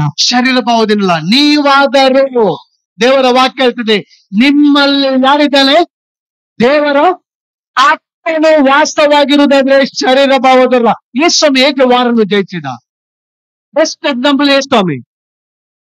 ಯೇಸು ಸ್ವಾಮಿ ಅಡವಿಗೆ ಹೇಗೆ ಹೋದ? ಸೈತಾನ ಶೋಧಿಸಲ್ಪಡಬೇಕಾಗಿ. ಸೈತಾನೊಟ್ಟಿಗೆ ಒಂದು ದೊಡ್ಡ ವಾರ ಆಯ್ತು ಯೇಸು ಸ್ವಾಮಿಗೆ. ಅವನೆಲ್ಲ ಪ್ರಪಂಚವನ್ನು ತೋರಿಸಿದ ಯೇಸು ಸ್ವಾಮಿಗೆ. ಸೈತಾನ ಬೆಟ್ಟವನ್ನು ತೋರಿಸಿದ, ಶಿಖರವನ್ನು ತೋರಿಸಿದ, ಟಾಪ್ ಮೌಂಟೇನ್ ಗೆ ಕರ್ಕೊಂಡು ಹೋದ, ಅಲ್ಲಿಂದ ಎಲ್ಲ ಭೂಲೋಕವನ್ನು ತೋರಿಸಿದ. ಜಸ್ಟ್ ಒನ್, ನನಗೆ ನೀನು ವರ್ಷಿಪ್ ಮಾಡಿದ್ರೆ, ಒಂದೇ ಒಂದು ನೀನು ವರ್ಷಿಪ್ ಮಾಡ್ಬೇಕು, ನಿನಗೆ ಎಂತ ಗಿಫ್ಟ್ ಅಂದ್ರೆ ಈ ಪ್ರಪಂಚವನ್ನು ನಿನಗೆ ಕೊಡ್ತೇನೆ, ಪ್ರಪಂಚದ ಅಧಿಕಾರ ನಿನಗೆ ಕೊಡ್ತೇನೆ, ವೈಭವ ಕೊಡ್ತೇನೆ, ಎಲ್ಲ ಮ್ಯಾಜೆಸ್ಟಿ ಕೊಡ್ತೇನೆ, ಪೊಸಿಷನ್ ಕೊಡ್ತೇನೆ, ಎಲ್ಲ ಕೊಡ್ತೇನೆ. ಆದ್ರೆ ಯೇಸು ಸ್ವಾಮಿ ಏಕೆ ಜಯಿಸಿದಂತೆ? ದೇವರ ವಾಕ್ಯ ಹೇಳ್ತದೆ, ಯೇಸು ಸ್ವಾಮಿ ಪವಿತ್ರಾತ್ಮನಿಂದ ಅಡವಿಗೆ ನಡೆಸಲ್ಪಟ್ಟನು. ಯೇಸು ಸ್ವಾಮಿ ದೇವರ ಆತ್ಮನಿಂದ ನಾವು ನೋಡ್ತಿದ್ದೇವೆ, ಆತನು ಅಡವಿಗೆ ನಡೆಸಲ್ಪಟ್ಟನು. ನಾನು ಹೇಳ್ತೇನೆ, ಕುರಿಗಳಿಗೆ ಬಹಳಷ್ಟು ಶತ್ರುಗಳಿದೆ.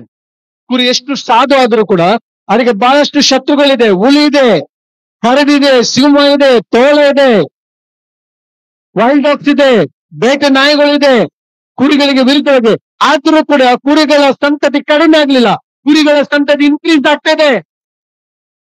ಯಾಕೆಂದ್ರೆ ನಾವು ನೋಡ್ತಿದ್ದೇವೆ, ಕುರಿಗಳಿಗೆ ಎಷ್ಟು ಕೂಡ ಎನಿಮೆ ಇದ್ರೂ ಕೂಡ ಅದನ್ನ ನಡೆಸ್ಲಿಕ್ಕೆ ಒಬ್ಬ ಕುರುಬನಿದ್ದಾನೆ.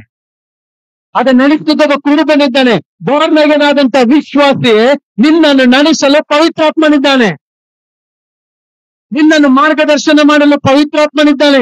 ನಿನ್ನ ಸ್ವಬುದ್ಧಿಯನ್ನು ಆಧಾರ ಮಾಡಿಕೊಳ್ಳದೆ, ನಿನ್ನ ಸ್ವಂತ ಮಾತುಗಳನ್ನು ನೀನು ಮಾತಾಡದೆ, ದೇವರಾತ್ಮನ ಕೊಡುವಂತ ಮಾತನ್ನು, ದೇವರ ಸ್ವರವನ್ನು ಕೇಳಿಕೊಂಡು ನೀನು ರಿಯಾಕ್ಟ್ ಮಾಡುವಾಗ ದೇವರ ವಾಕ್ಯ ಹೇಳ್ತದೆ. ಆ ನಿಯಮ ಏನಂತ ಹೇಳಿದ್ರೆ ಬ್ಲೆಸ್ಸಿಂಗ್ ಎಂಬುದಾಗಿ ದೇವರ ವಾಕ್ಯ ಹೇಳ್ತದೆ.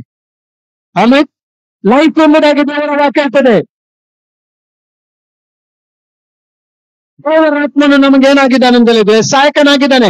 ಇಸ್ರಾಯೇಲರು ಐಗುಪ್ತದಿಂದ ಹೊರಗೆ ಬಂದಾಗ ನಾವು ನೋಡ್ತೇವೆ, ಅಡವಿಯಲ್ಲಿ ಪ್ರಯಾಣ ಮಾಡುವಾಗ ಅವರಿಗೆ ಯಾರವರಿಗೆ ಮಾರ್ಗದರ್ಶನ ಕೊಟ್ಟು ಮೇಘ ಸ್ತಂಭ, ಅಗ್ನಿ ಸ್ತಂಭವಾಗಿ ದೇವರ ಆತ್ಮನು ಅವರ ಮುಂದೆ ಹೋಗೋದಿರ್ತಿದ್ರೆ ಅವ್ರಿಗೆ ಬೆಳಕಿರ್ಲಿಲ್ಲ. ಕಾಡು ಪ್ರಾಣಿಗಳಿದ್ರು, ಬಹಳಷ್ಟು ಎಣಿಮೆದ್ರು, 7 ಬಲಿಷ್ಠ ಜನ ನಿಂತು 39 ಅರಸಿದ್ರು, ಅವ್ರನ್ನ ಡಿಸ್ಟ್ರಾಯ್ ಮಾಡ್ತಿದ್ರು. ಆದ್ರೆ ದೇವರ ವಾಕ್ಯ ಹೇಳ್ತದೆ, ಮೇಘ ಸ್ತಂಭ, ಅಗ್ನಿ ಸ್ತಂಭ ಅವರ ಮುಂದೆ ಹೋಗೋದ್ರಿಂದ ಅವರು ಏನಂದ್ರೆ ಅಡವಿಯಲ್ಲಿ ಅವರು ನೋಡ್ತೇವೆ, ಪ್ರಯಾಣದಲ್ಲಿ ಅವರು ಆಯಾಸ ಇಲ್ಲದೆ ಅವರು ಪ್ರಯಾಣ ಮಾಡುದು, ಎಲ್ಲ ಎನಿಮೆಯನ್ನು ಸೋಲಿಸಿ ಪ್ರಾಮಿಸ್ ನನಗೆ ಅವ್ರು ಎಂಟರ್ ಆದ್ರು. ಆದ್ರೆ ಇವತ್ತು ದೇವರ ವಾಕ್ಯ ಹೇಳ್ತದೆ ನಮ್ಮ ಶರೀರ ಭಾವೇ ನಮ್ಮ ಬ್ಲೆಸ್ಸಿಂಗ್ ಗೆ ತಡೆಯಾಗಿದೆ. ನಮ್ಮ ಈ ಫ್ಲೆಶ್ ನಮ್ಮ ಡೆಸ್ಟಿನಿಗೆ ತಡೆಯಾಗಿದೆ. ನಮ್ಮ ಇವತ್ತು ಫ್ಲೆಶ್ ಈ ಶರೀರ ಭಾವೇ ನಮ್ಮ ಪೊಸಿಷನ್ಗೆ ನಾವು ಹೋಗೋದಂತೆ, ನಮ್ಮ ಪ್ರಮೋಷನ್ಗೆ, ನಮ್ಮ ಬ್ಲೆಸ್ಸಿಂಗ್ಗೆ, ನಮ್ಮ ಮಿರಾಕಲ್ಗೆ ಏನಾಗಿದೆ ಅಂತ ಹೇಳಿದ್ರೆ ತಡೆಯಾಗಿದೆ ಎಂಬುದಾಗಿ ನಾವು ನೋಡ್ತಿದ್ದೇವೆ. ಆದ್ರಿಂದ ದೇವರ ವಾಕ್ಯ ಹೇಳ್ತದೆ ಇದನ್ನು ನಾವು ಸಂಪೂರ್ಣವಾಗಿ ಡಿಸ್ಟ್ರಾಯ್ ಮಾಡ್ಬೇಕು. ಗ್ಯಾಲಷಿಯನ್ ಚಾಪ್ಟರ್ 5:24 ಓದಿಕೊಳ್ಳೋಣ. ಗ್ಯಾಲಷಿಯನ್ ಚಾಪ್ಟರ್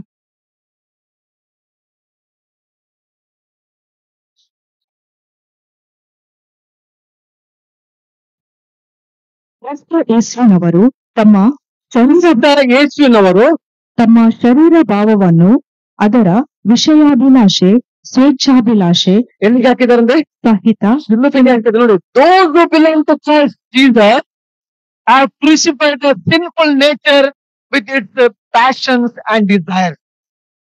ದೇವರ ವಾಕ್ಯ ಹೇಳ್ತದೆ ಕ್ರಿಸ್ತ ಯೇಸುವಿನವರು ತಮ್ಮ ಶರೀರ, ಅಮೇಲೆಕರಂದ್ರೆ ಯಾರಂತ ನಾನು ಹೇಳಿದೆ ಅಲ್ಲ, ನಮ್ಮ ಒಳಗಿದ್ದಾರೆ. ನಮ್ಮ ಆತ್ಮಿಕ ಜೀವಿತಕ್ಕೆ ವಿರುದ್ಧವಾಗಿ ಹೋರಾಡುವ ಶರೀರ ಭಾವಗಳು, ನಮ್ಮ ಸ್ವಂತ ಆಲೋಚನೆಗಳು. ದೇವರ ವಾಕ್ಯ ಶರೀರ ಕ್ರಿಸ್ತ ಯೇಸುವಿನವರು ತಮ್ಮ ಶರೀರ ಭಾವನು ಅದರ ವಿಷಯಾಭಿಲಾಷೆ, ಸ್ವೇಚ್ಛಾಭಿಲಾಷೆ ಸಹಿತ ಶಿಲುಬೆಗೆ ಏನಾಕಿದ್ದಾರೆ ಹಾಕಿದ್ದಾರೆ ಎಂಬುದಾಗಿ ದೇವರ ವಾಕ್ಯ ಹೇಳ್ತದೆ. ಹಾಗಾದ್ರೆ ದೇವರ ಆತ್ಮನ ನಡೆಸಬೇಕೆ? ದೇವರ ಆತ್ಮನು ಪ್ರೊವರ್ಬ್ಸ್ ಚಾಪ್ಟರ್ 20:27 ಹೇಳ್ತದೆ. ಪ್ರೊವರ್ಬ್ಸ್ ಚಾಪ್ಟರ್ 20:27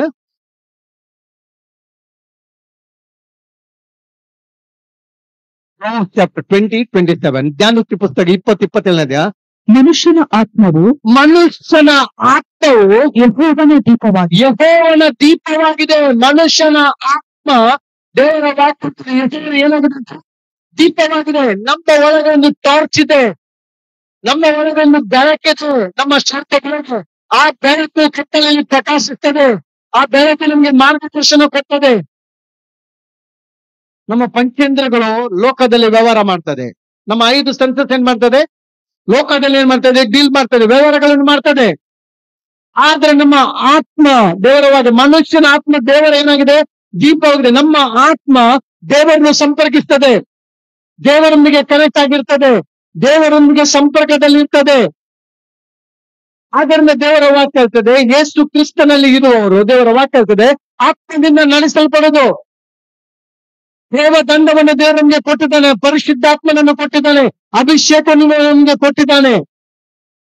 ಸೌಲನಿಗೆ ದೇವರ ಅರಸನಾಗ ಅಭಿಷೇಕ ಕೊಟ್ಟ, ಆಮೇಲೆ ಡಿಸ್ಟ್ರಾಯ್ ಮಾಡ್ಲಿಕ್ಕೆ. ಇವತ್ತು ಬೋರ್ನಗರದ ವಿಶ್ವಾಸಿ ನಮಗೆ ದೇವರಾತ್ಮನ ಅಭಿಷೇಕ ದೇವರು ಯಾಕೆ ಕೊಟ್ಟಿದ್ದಾನೆ ಅಂದ್ರೆ ನಮ್ಮಲ್ಲಿ ಫ್ಲೆಶ್ ಡಿಸೈರ್ನು ಓವರ್ಕಮ್ ಮಾಡ್ಲಿಕ್ಕೆ, ಅದನ್ನು ಡಿಸ್ಟ್ರಾಯ್ ಮಾಡ್ಲಿಕ್ಕೆ. ಈಗ ದೇವರ ವಾಕ್ಯ ಹೇಳ್ತದೆ ಯೆಹೋವನ ದೀಪವಾಗಿದೆ. ದೇವರ ಆತ್ಮನು ನಮ್ಮನ್ನು ನಡೆಸಬೇಕು. ನಮ್ಮ ಶರೀರವನ್ನು ಒಳಗಿನ ಆತ್ಮ ಕಂಟ್ರೋಲ್ ಮಾಡ್ಬೇಕು. ಈ ಶರೀರ ಒಳಗಿನ ಮನುಷ್ಯನ ಕಂಟ್ರೋಲ್ ಮಾಡದೆ ವಿರುದ್ಧವಾಗ್ತದೆ, ಮರಣ ಬರ್ತದೆ, ಡೆತ್ ಆಗ್ತದೆ. ಆದ್ರಿಂದ ದೇವರ ವಾಕ್ಯ ಹೇಳ್ತದೆ ಪಂಚೇಂದ್ರಿಯಗಳು ಮುಚ್ಚಲ್ಪಡ್ಬೇಕು. ದೇವರ ಆತ್ಮನಿಂದ ನಡೆಸಲ್ಪಡುದು ಅಂತ ಹೇಳಿದ್ರೆ ದೇವರ ವಾಕ್ಯ ಹೇಳ್ತದೆ. ಅದಕ್ಕೆ ಯೇಸು ಸ್ವಾಮಿ ಹೇಳಿದ್ದಾನೆ ಮತ್ತೆ ಬರೆದ ಸುವಾರ್ತೆ 6ನೇ ವಚನದಲ್ಲಿ, ನೀನು ಪ್ರಾರ್ಥನೆ ಮಾಡುವಾಗ ಏನೇನು ದೇವರ ವಾಕ್ಯದೆ ಅದು ಅಂತರಂಗವನ್ನು ಶೋಧಿಸ್ತದೆ. ಮನುಷ್ಯನ ಆತ್ಮ ಏನಾಗಿದೆ? ಯೆಹೋವನ ದೀಪವಾಗಿದೆ. ಅದು ಅಂತರಂಗವನ್ನು ಏನ್ ಮಾಡ್ತದೆ? ಶೋಧಿಸ್ತದೆ. ಯೇಸು ಸ್ವಾಮಿ ಹೇಳಿದ್ದಾನೆ ಏನಂತ ಹೇಳಿದ್ರೆ, ನೀನು ಪ್ರಾರ್ಥನೆ ಮಾಡುವಾಗ ಎಲ್ಲಿ ಹೋಗ್ಬೇಕು? ನಿನ್ನ ಕೋಣೆ ಒಳಗೆ ಹೋಗಿಕೊಂಡು ಬಾಗಿಲನ್ನು ಮುಚ್ಚಬೇಕು. ಅಂತರಾತ್ಮದಲ್ಲಿ, ನಿನ್ನ ಆತ್ಮದಲ್ಲಿ ನೀನು ದೇವರೊಟ್ಟಿಗೆ ಏನ್ ಮಾಡ್ಬೇಕು? ಸಂಪರ್ಕ ಇರಬೇಕು. ಹಾಗಾದ್ರೆ ಈ ಶರೀರ ಏನಾಗ್ಬೇಕು? ನಿಷ್ಫಲವಾಗಿರ್ಬೇಕು, ಮುಚ್ಚಲ್ಪಡ್ಬೇಕು. ಈ ಕಿವಿಗಳು ಮುಚ್ಚಲ್ಪಡ್ಬೇಕು, ಈ ಕಣ್ಣುಗಳು ಮುಚ್ಚಲ್ಪಡ್ಬೇಕು, ನಿನ್ನ ಪಂಚೇಂದ್ರಗಳು ಮುಚ್ಚಲ್ಪಡ್ಬೇಕು. ನಿನ್ನ ಪಂಚೇಂದ್ರದ ಬಾಗಿಲು, ನಿನ್ನ ಶರೀರದ ಬಾಗಿಲು, ನಿನ್ನ ನೋಡ್ತೇವೆ ಫಿಸಿಕಲ್ ಏನೇ ಇದ್ರು ಕಣ್ಣುಗಳು, ಕಿವಿಗಳು ಮುಚ್ಚಲ್ಪಡ್ಬೇಕು. ದೇವ ದಂಡವನ್ನು ಇಟ್ಕೊಂಡು ಮೋಶೆ ಏನ್ ಮಾಡಿದ? ದೇವರ ವಾಕ್ಯ ಹೇಳ್ತದೆ ಪ್ರಾರ್ಥನೆ ಮಾಡಿದ, ಪ್ರೇಯರ್ ಮಾಡಿದ, ಆತ್ಮದಲ್ಲಿ ಪ್ರೇಯರ್ ಮಾಡಿದ. ಮೋಶೆ ದಂಡವನ್ನು ಇಟ್ಕೊಂಡು ಪ್ರೇಯರ್ ಮಾಡಿದ. Praying in the spirit. ಆತ್ಮದಿಂದ ನಾನು ಪ್ರಾರ್ಥನೆ ಮಾಡುವಾಗ ಖಂಡಿತವಾಗಿ ನನ್ನ ಶರೀರವನ್ನು ಆಮೇಲೆ ಸ್ಪಿರಿಟ್ ಅನ್ನು ನಾನು ಓವರ್ಕಮ್ ಮಾಡ್ಲಿಕ್ಕೆ ಸಾಧ್ಯ ಆಗ್ತದೆ. ಅದಕ್ಕೆ ಪೌಲನೊಂದು ರೆವಲೇಷನ್ ಕೊಟ್ಟಿದ್ದಾನೆ. ಈ ಒಂದು ಫ್ಲೆಶ್ ಅನ್ನು ಓವರ್ಕಮ್ ಮಾಡ್ಲಿಕ್ಕೆ ನಾವು ನೋಡ್ತೇವೆ. ಕೊರಿಂಥದವರು ಬರೆದ ಪತ್ರಿಕೆ 14ನೇ ವಚನದಲ್ಲಿ, ನಾನು ಪ್ರಾರ್ಥನೆಗೆ ಮಾಡ್ತೇನೆ, ಆತ್ಮದಲ್ಲಿ ಪ್ರಾರ್ಥನೆ ಮಾಡ್ತೇನೆ, ನನ್ನ ಬುದ್ಧಿ ಏನಾಗಿದೆ ಅಂತ ಹೇಳಿದ್ರೆ ಸ್ತಬ್ಧವಾಗಿರ್ತದೆ ಅಲ್ವಾ. ಓದ್ಕೊಳ್ಳಿ, ಫಿನಿಶ್ ಮಾಡಿ. ಯಾಕೆಂದ್ರೆ ನಾನು ವಾಣಿಯನ್ನಾಡುತ್ತಾ ದೇವರನ್ನು ಪ್ರಾರ್ಥಿಸಿದರೆ ನನ್ನ ಆತ್ಮ ಪ್ರಾರ್ಥಿಸಬೇಕು, ನನ್ನ ಬುದ್ಧಿ ಫ್ಲೆಶ್ ಆಗುದಿಲ್ಲ ಅಂತೆ. For if I pray in a tongue, my spirit prays, but mind is ಏನಂತೆ unfruitful. ನನ್ನ ಬುದ್ಧಿ ನಿಷ್ಫಲವಾಗಿರುವುದು. ದೇವದಂಡ ಇಟ್ಕೊಂಡು ಮೋಕ್ಷೆ ಪ್ರೇರಣೆ ಯಾವಾಗ ಮಾಡಿದ, ಪ್ರಾರ್ಥನೆ ಯಾವಾಗ ಮಾಡಿದ ನಾವು ನೋಡ್ತೇವೆ. ಅಲ್ಲಿ ಅವನ ಕೈಗಳು ಎಷ್ಟು ದಿವಸ, ಎಷ್ಟು ಸಮಯ, ಬೆಳಗಿಂದ ಸಾಯಂಕಾಲ ಹೊತ್ತು ಮುಳುತನಕ ಮೇಲೆತ್ತು ಅಷ್ಟವರೆಗೆ ಇಲ್ಲಿ ನಾವು ನೋಡ್ತೇವೆ. ಯುದ್ಧದಲ್ಲಿ ನಾವು ಯೋಶುವನಿಗೆ ಜಯ ಸಿಕ್ಕಿತು. ಯಾವಾಗ ಅವನ ಕೈ ಕೆಳಗೆ ಬಂತು, ಕೆಳಗೆ ಬಂದಾಗ ಯಾರಾಯ್ತು, ಯಾರು ವಿನ್ ಆದ್ರು? ಅಮೆಲೇಕರು. ಇವತ್ತು ನಮ್ಮ ಶರೀರದಲ್ಲಿ ನಾವು ಜೀವಿಸುವಾಗ ಯಾರು ವಿನ್ ಆಗ್ತಾರೆ? ಯಾರು ವಿನ್ ಆಗ್ತಾರೆ? ಅಮೆಲೇಕರ್. ನಮ್ಮ ಫ್ಯಾಮಿಲಿ ಡಿಸ್ಟ್ರಾಕ್ಟ್ ಆಗ್ತದೆ, ನಮ್ಮ ರಿಲೇಶನ್ಶಿಪ್ ಬ್ರೇಕ್ ಆಗ್ತದೆ, ನಮ್ಮ ಸಂಬಂಧಗಳು ಹಾಳಾಗ್ತದೆ. ಆದ್ದರಿಂದ ದೇವರ ವಾಕ್ಯ ಹೇಳ್ತದೆ, ಹೊರತು ನನ್ನ ಬುದ್ಧಿ ಏನಾಗ್ತದೆ, ನಿಷ್ಫಲವಾಗಿರೋದು. ನಾನು ಹೇಳ್ತೇನೆ, ಆತ್ಮದಿಂದ ನಡೆಸಲ್ಪಡದಂತೆ ಆತ್ಮದಿಂದ ಪ್ರಾರ್ಥಿಸುವಂಥದ್ದು. ನಮ್ಮ ಆತ್ಮ ಅಂತರಂಗವನು, ನಮ್ಮ ಆತ್ಮ ದೀಪವಾಗಿದೆ, ದೇವರೊಟ್ಟಿಗೆ ಕನೆಕ್ಟ್ ಆಗಿರ್ತದೆ. ಆದ್ದರಿಂದ ಈ ಪಂಚೇಂದ್ರಿಯಗಳು ಏನಾಗಬೇಕು, ಮುಚ್ಚಲ್ಪಡ್ಬೇಕು. ಈ ಪಂಚೇಂದ್ರಿಯಗಳು ಮುಚ್ಚಲ್ಪಡ್ಬೇಕು. ನಮ್ಮ ಬುದ್ಧಿ ನಿಷ್ಫಲವಾಗುವಾಗ, ನನ್ನ ಆತ್ಮದಲ್ಲಿ ನಾನು ದೇವರು ಸಂಪರ್ಕಿಸುವಾಗ ಈ ಕಿವಿ ತೆರೆಯಲ್ಪಡ್ತದೆ. ನನ್ನ ಆಂತರಿಕ ಮನುಷ್ಯನ ಕಿವಿ ತೆರೆಯಲ್ಪಡ್ತದೆ. ಸಮ್ಮೇಳನೆ ಎಂಬುದಾಗಿ ಕರೆದಾಗ ಅಲ್ವಾ, ಸಮ್ಮೇಳನ ಎಂಬುದಾಗಿ ಕರೆದಾಗ ಇಗೋ ಇದ್ದೇನೆಂಬುದಾಗಿ ಹೇಳಿದ ಸಮ್ಮೇಳನ. ಅದೇ ನೋಡ್ತೇವೆ, ಚಿಕ್ಕ ಬಾಲಕನಿರುವಾಗಲೇ ಸಮ್ಮೇಳನ ಆತ್ಮದಲ್ಲಿ ನೋಡ್ತೇವೆ, ಅವನು ದೇವರೊಟ್ಟಿಗೆ ಕನೆಕ್ಟ್ ಆಗ. ಅದೇ ಎಲ್ಲಿನ ಮಕ್ಕಳು ದೇವರ ಆತ್ಮನ ಸ್ವರವನ್ನು ಕೇಳಿಲ್ಲ. ದೇವರು ಮಾತಾಡ್ತಿದ್ದಾನೆ, ನೀವು ಮಾಡುದು ರಾಂಗ್, ನೀವು ಮಾಡುದು ರಾಂಗ್. ಅವರ ಶರೀರದಲ್ಲೇ ದುಷ್ಟರಾಗಿ ಜೀವಿಸಿದ್ರು ಎಲ್ಲಿನ ಮಕ್ಕಳು. ಅವ್ರಿಗೆ ದೇವರ ಆತ್ಮನ ನಡೆಸಿರುವ ದೇವರ ಆತ್ಮ ಸ್ವರ ಕೇಳಿದ್ರು ಇಷ್ಟ ಆಗ್ಲಿಲ್ಲ. ಪತ್ಮೋಸ್ ದ್ವೀಪದಲ್ಲಿ ನೋಡ್ತೇವೆ, ಯೆಹೋವನಿದ್ದಾನೆ, ಅವನು ಗಡಿಪಾರ ಮಾಡಿತ್ತು ರೋಮ್ ಸರ್ಕಾರ. ಪತ್ಮೋಸ್ ದ್ವೀಪದಲ್ಲಿ ಅವನು ದೇವರ ಆತ್ಮವಶನಾದಂತೆ ದೇವರ ವಾಕ್ಯ ಹೇಳ್ತದೆ. ದೇವರ ವಾಕ್ಯ ಹೇಳ್ತದಲ್ಲ, ದೇವರ ಆತ್ಮನಿಂದ ಅವನು ವಶನಾಗಿಕೊಂಡು ಅವನು ಏನ್ ಮಾಡಿದ ಅಂತ ಹೇಳಿದ್ರೆ ದೇವರ ದರ್ಶನವನ್ನು ನೋಡಿದ. ಅದರಿಂದ ದೇವರ ವಾಕ್ಯ ಹೇಳ್ತದೆ, ನನ್ನ ಆತ್ಮದಿಂದ ಪ್ರಾರ್ಥನೆ ಮಾಡುವಾಗ ನನ್ನ ಈ ಫ್ಲೆಶ್ ಎಲ್ಲ ಏನ ನಿಶಬ್ದವಾಗಿರ್ತದೆ, ನನ್ನ ಆತ್ಮಿಕ ಕಿವಿ ತೆರೆಯಲ್ಪಡ್ತದೆ. ದೇವರು ಮಾತಾಡ್ತಾನೆ, ಮಧುರವಾದ ಸ್ವರದಿಂದ ದೇವರು ಮಾತಾಡ್ತಾನೆ. ಅದರಿಂದ ದೇವರ ದಂಡವನ್ನು ಹಿಡಿದು ಮೋಶ ಹೋದಂದ್ರೆ ದೇವರು ಆತ್ಮದಿಂದ ಮೋಶ ನಡೆಸಿದ, ಆತ್ಮನ ಬಲದಿಂದ ಅವನು ಪ್ರಾರ್ಥನೆ ಮಾಡಿದ. ಇಲ್ಲಿ ಏನಾಯ್ತು, ಸೋಲಾಯ್ತು. ಅದರ ನಂತರ ನೋಡ್ತೇವೆ, ಮೋಶೆ ಯೆಹೋವ ನಿಜ್ ಎಂಬುದಾಗಿ ಆ ಸ್ಥಳಕ್ಕೆ ಹೆಸರು ಯಜ್ಞವೇದಿಯನ್ನು ಕಟ್ಟಿದ. ಯಜ್ಞವೇದಿ ಏನು? ಯಜ್ಞವೇದಿ ದೇವರನ್ನು ಸಂಧಿಸುವಂತ ಸ್ಥಳವಾಗಿದೆ. ಇದೇ ಪ್ರೇಯಿಂಗ್ ಇನ್ ದ ಸ್ಪಿರಿಟ್. ಆತ್ಮದಿಂದ ದೇವರನ್ನು ಯಜ್ಞವೇದಿ ದೇವರನ್ನು ಸಂಪರ್ಕಿಸುವಂತ ಸ್ಥಳವಾಗಿದೆ, ದೇವರನ್ನು ಆರಾಧಿಸುವಂತ ಸ್ಥಳವಾಗಿದೆ, ದೇವರಿಗೆ ಕಾಣಿಕೆಯನ್ನು ಯಜ್ಞವನ್ನು ಅರ್ಪಿಸುವಂತ ಸ್ಥಳವಾಗಿದೆ. ಹಲವಾರು ಎಲ್ಲ ಭಕ್ತರನ್ನು ನೋಡ್ತೇವೆ, ಯಜ್ಞವೇದಿಯನ್ನು ಕಟ್ಟಿ ದೇವರನ್ನು ವರ್ಷಿಪ್ ಮಾಡಿದ್ರು. ದೇವದರ್ಶನ ಗುಡಾರದಲ್ಲಿ ದೇವರು ಆ ಆಲಯವರಿಗೆ, ಯಜ್ಞವೇದಿಯವರಿಗೆ ಆಲಯವಿತ್ತು. ದೇವರಲ್ಲಿ ನೋಡ್ತೇವೆ, ಆತನು ಆ ಬೆಂಕಿಯಲ್ಲಿ ದೇವರವರಿಗೆ ಕಾಣಿಸಿಕೊಂಡ, ಬೆಂಕಿಯಲ್ಲಿ ಮೇಲೆ ಹೋಗುವುದನ್ನು ಅವರು ನೋಡಿದ್ರು. ಯಜ್ಞವೇದಿಯವರಿಗೆ ಪ್ರಾಮುಖ್ಯವಾದ ಸ್ಥಳವಾಗಿತ್ತು. ಇವತ್ತು ನಮ್ಗೊಬ್ಬೊಬ್ಬರಿಗೂ ಕೂಡ ದೇವರ ಆತ್ಮನ ನಡೆಸಲ್ಪಡುವ ನಮಗೆ ಯಜ್ಞವೇದಿ ಬೇಕು. ಆಮೇಲೆ ಪ್ರತಿಯೊಂದು ಮನೆಯಲ್ಲಿ, ಪ್ರತಿಯೊಂದು ಕುಟುಂಬದಲ್ಲಿ ಒಂದು ಯಜ್ಞವೇದಿ ಬೇಕು. ಪ್ರಾರ್ಥನೆ ಮಾಡ್ಲಿಕ್ಕೆ ಒಂದು ಯಜ್ಞ ಬೇಕು. ಆಗ ಮಾತ್ರ ನೀನು ಎಲ್ಲ ಅಮೆಲೆಕನ್ ಸ್ಪಿರಿಟ್ ಅನ್ನು ಸೋಲಿಸ್ಲಿಕ್ಕೆ ಸಾಧ್ಯ. ನಂತರ ನಾವು ನೋಡ್ತಿದ್ದೇವೆ, ಮೋಶೆ ಆ ಸ್ಥಳಕ್ಕೆ ಯಜ್ಞವೇದಿ ಕಟ್ಟಿ ಆ ಸ್ಥಳಕ್ಕೆ ಏನ್ ಹೆಸರಿಟ್ಟಿದ್ದಾನೆ, ದೇವರು ನಮ್ಗೆ ಜಯವನ್ನು ಕೊಟ್ಟಿದ್ದಾನೆ. ಒಂದು ಫ್ಲಾಗ್ ಅನ್ನು ಇಟ್ಕೊಂಡು ಆ ಫ್ಲಾಗಿಗೆ ಹೆಸರು ಏನ್ ಕೊಟ್ಟಿದ್ದಾನೆ, ಯೆಹೋವ ನಿಜಿ, ಕರ್ತನು ನಮ್ಮ ಜಯಧ್ವಜವಾಗಿದ್ದಾನೆ. ಪ್ರತಿಯೊಂದು ರಾಷ್ಟ್ರದ ಸಂಕೇತ ಅಲ್ವಾ ಧ್ವಜ ಏನಾಗಿದೆ, ಪ್ರತಿಯೊಂದು ರಾಷ್ಟ್ರದ ಸಂಕೇತ. ಪ್ರತಿಯೊಂದು ರಾಷ್ಟ್ರದಲ್ಲಿ ಅವರದಾದಂತ ಧ್ವಜವಿದೆ. ಆ ಧ್ವಜದ ಮೂಲಕ ಐಡೆಂಟಿಫೈ ಮಾಡ್ಬೋದು ಯಾವುದು ರಾಷ್ಟ್ರ ಎಂಬುದಾಗಿ. ಆ ಧ್ವಜದ ಬಣ್ಣದ ಮೂಲಕ, ಧ್ವಜದ ಮೂಲಕ ರಾಷ್ಟ್ರವನ್ನು ಐಡೆಂಟಿಫೈ ಮಾಡ್ಬೋದು. ಪ್ರತಿಯೊಂದು ರಾಷ್ಟ್ರದಲ್ಲಿ ಅವರದಾದಂತಹ ಧ್ವಜ ಇದೆ. ಆ ಧ್ವಜವನ್ನು ನಾವು ನೋಡ್ತೇವೆ ರಾಷ್ಟ್ರೀಯ ಹಬ್ಬದ ಸಮಯದಲ್ಲಿ ಅಥವಾ ಯಾವುದೇ ಉನ್ನತ ವ್ಯಕ್ತಿಗಳು ಸಾಯುವಂತ ಮರಣದ ಸಮಯದಲ್ಲಿ ಆ ಧ್ವಜವನ್ನು ಅವರು ಹಾರಿಸ್ತಾರೆ. ಅದು ಏನಂದ್ರೆ ಜಯದ ಸಂಕೇತ. ಇದು ಲೌಕಿಕ ವ್ಯವಸ್ಥೆಯಲ್ಲಿ ನಾವು ನೋಡ್ತಿದ್ದೇವೆ. ಆದ್ರೆ ಇವತ್ತು ಸಭೆಗೆ ನಮಗೆ ಆತ್ಮಿಕದಲ್ಲಿ ನಾವು ನೋಡ್ತೇವೆ, ದೇವರು ನಮ್ಗೆ ಕೊಟ್ಟಂತ ಧ್ವಜ ಯಾವುದಂದ್ರೆ ಯೆಹೋವ ನಿಜಿ. ಕರ್ತನ ಧ್ವಜಪ್ರಾಯವಾಗಿದ್ದಾರೆ. ಪುನರ್ತನ ಹೊಂದಿದ್ದಂತೆ ಯೇಸು ಅಲ್ಲಿದ್ದಾನೆ. ಇಲ್ಲಿ ಬ್ಯಾಟಲ್ ನಲ್ಲಿ ಯುದ್ಧ ಆಗುವಾಗ ಹೇಗೆ ಅವರಿಗೆ ಪವರ್ ಬಂತು, ಯೋಶ್ವನಿಗೆ ಹೇಗೆ ಶಕ್ತಿ ಬಂತು, ಯೋಶ್ವನೊಟ್ಟಿಗಿದ್ದಂತ ಎಲ್ಲ ಯಹೂದರಿಗೆ ಬಲ ಎಲ್ಲಿಂದ ಬಂತು? ಅವ್ರು ಯುದ್ಧ ಮಾಡೋದು. ಅಮೆಲೇಕರ ಸೈನ್ಯ ದೊಡ್ಡಿದೆ, ಕುದುರೆಗಳಿದೆ, ರಥಗಳಿದೆ, ರಾವುತರಿದ್ದಾರೆ, ದೊಡ್ಡ ಆರ್ಮಿ ಇದೆ. ಅದನ್ನು ಅವ್ರು ನೋಡ್ಲಿಲ್ಲ. ಅವ್ರು ನೋಡಿದ್ರು ಮೋಶೆಯನ್ನು ನೋಡಿದ್ರು. ಮೋಶೆ ಕೈಲಿದ್ದಂತ ಜಯಧ್ವಜವನ್ನು ನೋಡಿದ್ರು. ಮೋಶೆ ಕೈಲಿದ್ದ ಜಯಧ್ವಜ, ಯೆಹೋವನಿಗೆ ಜಯಧ್ವಜ ನೋಡುವಾಗ ಅಲ್ಲಿ ಅವರಿಗೆ ಪವರ್ ಬಂತು, ಅವರಿಗೆ ಆತ್ಮನ ಶಕ್ತಿ ಬಂತು. ಅವರು ಮುಂದಕ್ಕೆ ಹೋದ್ರು, ಅವ್ರು ಧೈರ್ಯಶಾಲಿಗಳಾದ್ರು. ಬಲಿಷ್ಠರಾದಂತ ಅಮೆಲೇಕನವ್ರು ಸೋಲಿಸಬೇಕು. ನಾವು ನೋಡ್ತೇವೆ, ಪ್ರತಿಯೊಂದು ದೇಶದಲ್ಲಿ ನಾವು ನೋಡ್ತೇವೆ, ಯುದ್ಧಕ್ಕೆ ಹೋಗುವಾಗ ಏನ್ ಮಾಡ್ತಾರೆ? ಮೊದ್ಲು ಹೋಗಿ ವಿಮಾನದಲ್ಲಿ ಬಾಂಬ್ಗಳನ್ನ ಹಾಕ್ತಾರೆ. ನಂತರ ಆರ್ಮಿ ಭೂದಳ ಮೂವ್ ಆಗ್ತದೆ. ಇದು ಒಂದು ನಿಯಮ. ಪ್ರತಿಯೊಂದು ಓಲ್ಡ್ ಡೇಸ್ ನಲ್ಲಿ ನೋಡ್ತೇವೆ, ಅರಸನು ಯುದ್ಧಕ್ಕೆ ಹೋಗ್ಬೇಕಾದ್ರೆ ಸೈನಿಕನೊಬ್ಬ ವೀರನು ಕುದುರೆ ಮೇಲೆ ಕೂತ್ಕೊಂಡು ಅವನು ಏನ್ ಮಾಡ್ಬೇಕು? ಹೊಡೆದ್ಕೊಂಡು ಮುಂದೆ ಹೋಗ್ಬೇಕು. ಆಗ ಹಿಂದಿನಿಂದ ಎಲ್ಲರೂ ಆರ್ಭಟಿಸಿ ಅವನ ಹಿಂದೆ ವೀರ ವೇಷದಿಂದ ಹೋಗ್ತಾರೆ. ಆದ್ರೆ ಕರ್ತನು ಇವತ್ತು ನಮ್ಗೆ ಜಯವನ್ನು ಕೊಟ್ಟಿದ್ದಾನೆ, ಜಯಧ್ವಜವನ್ನು ಕೊಟ್ಟಿದ್ದಾನೆ.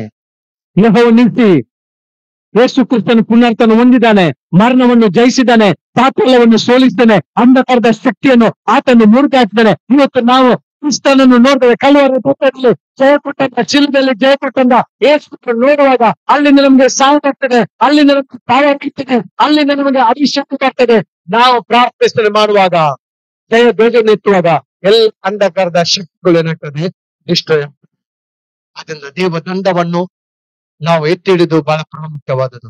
ಶರೀರ ಭಾವದಲ್ಲಿ ನಾವು ಒಂದಲ್ಲಿ ಡೀಲ್ ಮಾಡೋದಾದ್ರೆ ದೇವರ ವಾಕ್ಯ ಡೆತ್, ಡಿಸ್ಟ್ರಾಯ್, ಸಫಲತೆ ಇಲ್ಲ, ಗೆಲುವಿಲ್ಲ, ಸೋಲುವಿಕೆ ಅನುಭವಿಸಬೇಕಾಗ್ತದೆ. ಅಮೆಲೇಕರು ನಮ್ಮ ಒಳಗಿದ್ದಾರೆ. ಕೋಪ ಇರಲಿ, ಗರ್ವ ಇರಲಿ, ವ್ಯಾಜ್ಯ ಇರಲಿ, ಯಾವುದೇ ಸಂಗತಿ ಇರಲಿ, ಇದನ್ನು ದೇವರಾತ್ಮನ ಸಹಾಯದಿಂದ ದೇವರ ವಾಕ್ಯ ಇರ್ತದೆ. ನಾವು ಜಯಿಸಬೇಕೆಂಬುದಾಗಿ ದೇವರಾತ್ಮನು ನಮಗೆ ತಿಳಿಸ್ತಾನೆ. ಹೀಗೆ ಮಾಡುವುದಾದ್ರೆ ಖಂಡಿತವಾಗಿ ನಮ್ಮ ಕುಟುಂಬ ಒಂದು ತೋಟವಾಗ್ತದೆ, ನಮ್ಮ ಕುಟುಂಬ ಒಂದು ತೋಟ ಆಗ್ತದೆ, ನಮ್ಮ ಸಭೆ ಒಂದು ತೋಟ ಆಗ್ತದೆ. ನಾವೆಲ್ಲರೂ ಐಕ್ಯತೆಯಲ್ಲಿ, ಪ್ರೀತಿಯಲ್ಲಿ, ಅನ್ಯೋನ್ಯತೆಯಲ್ಲಿ ದೇವರನ್ನು ಮಹಿಮೆಪಡಿಸಲು, ದೇವರನ್ನು ವರ್ಷಿಪ್ ಮಾಡಲು ಸಹಾಯ ಆಗ್ತದೆ.